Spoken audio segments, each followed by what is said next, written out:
Have you ever found yourself completely caught up in that intense, fast-paced inner monologue? You know, the one where you're overanalyzing literally every single look, text, or gesture from someone you're interested in. Well, we have absolutely all been there, trying desperately to decode those romantic signals in real time. Welcome to today's Explainer. Today, we're taking a really fun but structured look at the psychology behind hidden attraction. We're going to break down the 9 exact signs that someone might just be secretly hiding their feelings for you. Because look, it's the universal, agonizing dilemma, right? Are they being friendly or are they flirting? You constantly find yourself trying to figure out if that special someone actually likes you or if they're just, being a nice person. And figuring out the subtle differences between the two, that isn't just some fun trivia game. It can literally save you from dreaded embarrassment and just endless, restless nights of overthinking. But before we start gathering all our evidence, we need to establish the golden rule for this explainer. Communication is key. The psychological signs we're about to review are purely educational. If someone shows these signs, it's a massive hint. But it's not exactly a legally binding contract that they have a crush on you. So to truly save yourself from dread and make sure you're both on the same page, actually talking to them directly is eventually going to be your best and, honestly, only definitive move. Okay, to help you get to that point of total confidence, here's our roadmap for today.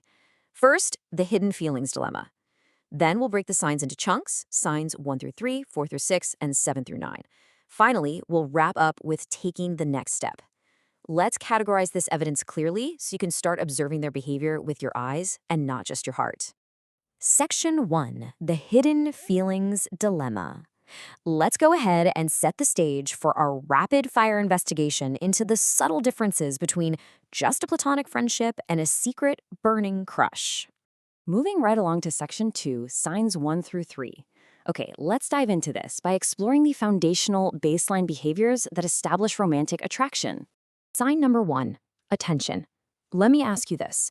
Is your crush paying you a massive amount of attention?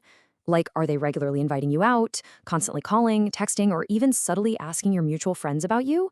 Because if the answer is yes, a foundational relationship has already been established. According to the psychology we're looking at, attention is absolutely the ultimate, best indicator of a crush. Simply put, what a person does to be near you tells you basically everything. Sign number 2 is all about body language, mostly because your body simply doesn't lie. When you're hanging out with them, are they open, relaxed, and actually facing you? Do they lean in when you speak? A relaxed, open posture means they trust you enough to let you right into their comfort zone. It's a huge show of vulnerability and care. But quick word of warning here, do not confuse a lack of romantic interest with simple shyness. Shyness can make a person close their body language right off, even if they're completely crazy about you. For sign number 3, we're introducing the concept of intense eye contact and nonverbal communication. This one is a massive indicator of hidden feelings. Are they extra cheerful around you? Do they look at you way more often than anyone else in the room? Do they smile frequently and just seem kind of desperate to leave a really enthusiastic impression? If they care deeply about what you think of them, you're going to see them put in a ton of visible effort. And this perfectly illustrates Harvard psychologist Zick Rubin's study on the topic. He actually found a direct correlation between eye contact and love. To put it into perspective, the data shows that couples who are deeply in love maintain eye contact about 75% of the time they're talking. Now compare that to a regular friendly conversation, which only commands eye contact roughly 30 to 60% of the time. That is a measurable, absolutely massive difference you can start looking for right now. Section 3, signs 4 through 6. Let's see how this all builds as we look at how someone secretly crushing on you begins to seamlessly integrate themselves into your daily life. Sign number 4 is doing subtle things to show that they genuinely care about your well-being.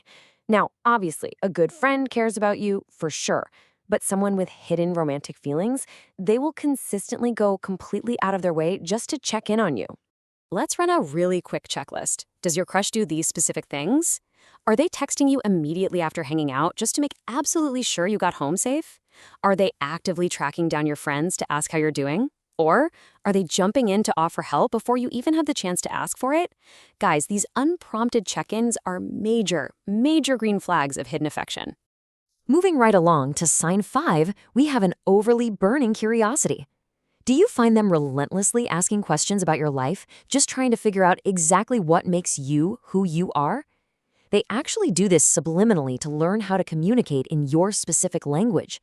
By encouraging you to open up, they're intentionally trying to weave themselves much closer into your personal relationship dynamic.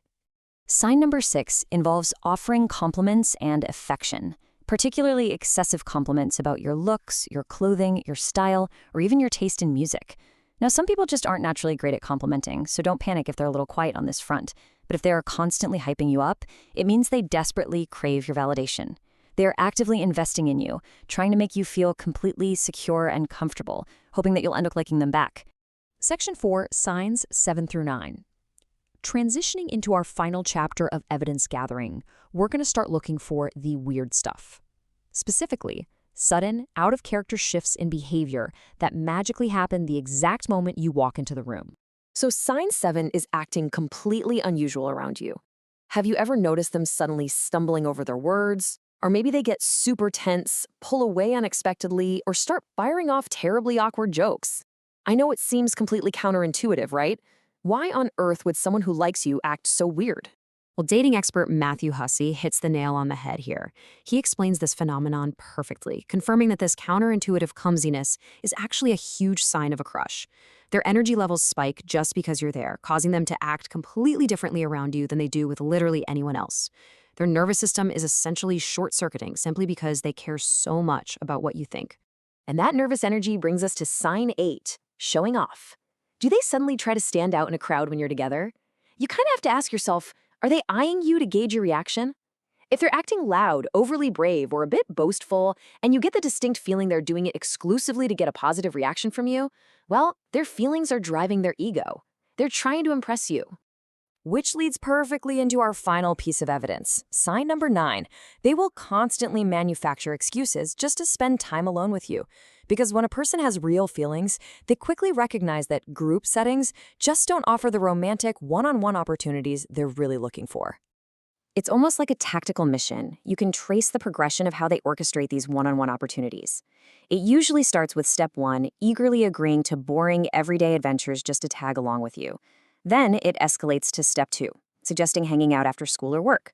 And if all else fails, step 3, suddenly needing your specific help with a task or assignment. Make no mistake, it is all a very tactical way to get you alone. Section 5, taking the next step. So the crucial point here is shifting the power back to you. Now that you've gathered all this psychological evidence, observed their body language, tracked their eye contact, and noticed all those awkward jokes, what do you actually do with this information? Well, if the signs align and you heavily suspect they like you, and most importantly, you like them back, the only logical next step is to just invite them out. Testing their emotional investment in the real world is honestly the only way to move forward. You've done all the analytical work, now you need the empirical proof that only a real date can provide. So I'm going to leave you with this final question. Are you ready to ask them out? You've got the tools, you know the 9 signs, and you know exactly what to look for.